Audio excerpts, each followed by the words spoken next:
Hey, I'm back with No Frills Hi-Fi. Today I'm looking at the LC30 from Fosi Audio. It's actually the LC30B. The B stands for black. It's got the black displays you'll see in a minute. It's also available in like a yellow display, kind of looks more retro. This one is $159, I believe. Yeah, $159.99. Had to look at my cheat sheet on Amazon. The one with the yellow display is just the regular LC30 is $149. So it is a little bit cheaper. Yeah, got that right. It is a little bit cheaper to get the yellow one, but I kind of like the black. I don't like VU meters kind of distracting from everything else. But let's go ahead and take a look. So the LC30, if you're not familiar, it is a switch. It's designed to switch between two different sets of speakers and two different sets of amps. So for what I do, it's a really cool thing because I can kind of do better A/B comparisons, having something to switch back and forth really quickly between the two. Comes with a little user manual here, which is actually quite a bit thicker than I would have thought for a switch. Oh, it's in several different languages, that's why. And let's see, well, let's go ahead and get the unit out. That's what we came here for. So it is kind of tempting when you're pulling this out. I almost did it myself just to pull by the little, you'll see in a minute, the little connectors right there for the speaker. You kind of want to avoid that because those could break off. I am struggling a bit to get it out without doing that, but I think it'll be worth it. And there we go. So this is the actual unit itself here. So you can see the displays on this are black. Go ahead and pull the rest of this out so I get this box off of here. Then it does come with a USB-A to C cable here for power. It's actually a nice braided cable, looks pretty good.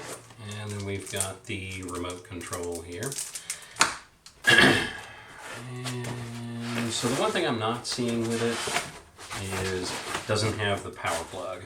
So it does just have the cable.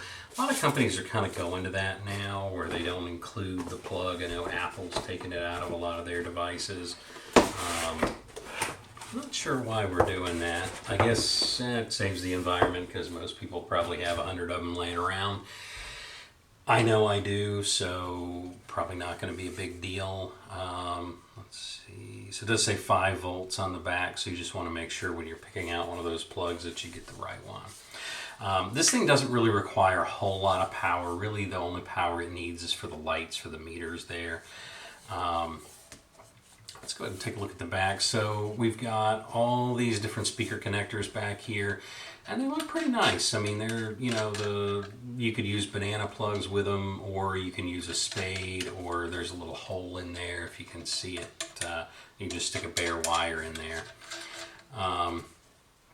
Let's see, so this side is the amplifier, this side's the speakers. So, you've got your left and right for each one, so you can put looks like 2 sets of speakers on each one, 2 sets of amplifiers. So amplifiers are going in, obviously speakers are going out, but it's kind of cool because you can have just 1 amp hooked up and switch between 2 speakers, or you can have 2 amps and 1 set of speakers, or however you want to do that combination. So it's kind of cool that you can just switch back and forth like that. You may have speakers in another room, or maybe, something like that, or maybe just have multiples and you want to switch back and forth between them like I do. On the front here, of course, we got 2 big VU meters, left and right meters.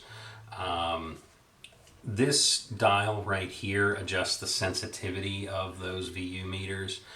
You want to be really careful whenever you're using this. I know on any other device that has VU meters, and this one's probably no different, you don't want to turn that really quickly. Just zip it from one end to the other. You don't want to force it past the end. You can break those. Those are very sensitive meters typically. So you just want to kind of be careful. Just slow adjustments is all you need. So on the bottom here, on the two ends, we've got these little LED lights. They're for, this side is which speaker set is on, 1 or 2. This side is the amp, 1 or 2. And then we've got speaker selector button, amp selector button. Those feel pretty crisp, pretty nice. Got a power button here which turns the lights on and off. Pretty basic device, but I will say that thing weighs a ton for what it is. You know, you wouldn't really expect that to have much in it. I'm picturing this being a mostly empty box, but it does have a lot of weight to it. It's metal. The casing feels really good. I mean, I've had good luck with Fosi stuff. I like Fosi stuff. I will say this is far and away the best built device I've seen from them, and better than most stuff in its price point. The casing is just really well made. The fit and finish, everything is flush and nice. There's really no casting or machining marks on it. This isn't what you would expect, I think, from that kind of price point. This looks like it probably should cost twice as much as it does, but I'm glad it doesn't. But yeah, we'll be hooking this up. Honestly, I'm gonna do a review on this, but it's something that you're probably gonna see in a whole lot of my videos moving forward, just because it's gonna be really nice to be able to switch back and forth like that between things. So definitely keep an eye out for this in future videos, and don't forget to look for that other one where we actually hook it up and play with it. I appreciate it, and we'll see you on the next one.